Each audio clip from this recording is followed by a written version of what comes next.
তাইওয়ানে সামরিক সরঞ্জাম বিক্রি ও সহায়তার ঘোষণা দিয়েছে যুক্তরাষ্ট্র। আর এই পদক্ষেপের প্রতিক্রিয়ায় চীনের পররাষ্ট্র মন্ত্রণালয় বলছে যুক্তরাষ্ট্র আগুন নিয়ে খেলা করছে। কাতার ভিত্তিক গণমাধ্যম আল জাজিরা জানিয়েছে রোববার 22 ডিসেম্বর এক বিবৃতিতে চীনা পররাষ্ট্র মন্ত্রণালয় বলেছে তাইওয়ানকে সমর্থন করা ও অস্ত্র সরবরাহ করা আগুন নিয়ে খেলা করার মতো। এর ফলাফল যুক্তরাষ্ট্রের জন্য ভালো হবে না। এর আগে শনিবার 21 ডিসেম্বর মার্কিন প্রেসিডেন্ট জো বাইডেন তাইওয়ানের জন্য সামরিক সরঞ্জাম ও প্রশিক্ষণের জন্য 57 কোটি 10 লাখ মার্কিন ডলার পর্যন্ত সহায়তার অনুমোদন করেছে।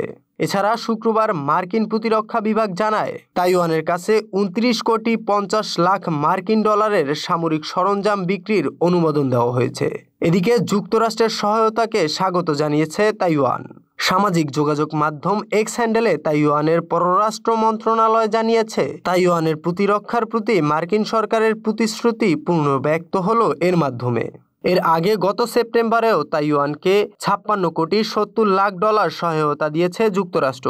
এরপর আবারও 57 কোটি 10 লাখ ডলারের সহায়তার অনুমোদন করেছে বাইডেন।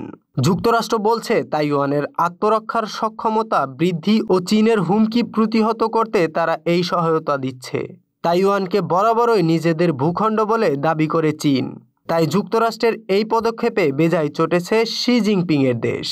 চীনা পররাষ্ট্র মন্ত্রণালয় বলছে তাইওয়ানের প্রণালীতে শান্তি ও স্থিতিশীলতা ব্যাহত করে এমন বিপজ্জনক পদক্ষেপ নেওয়া থেকে যুক্তরাষ্ট্রকে বিরত থাকতে হবে।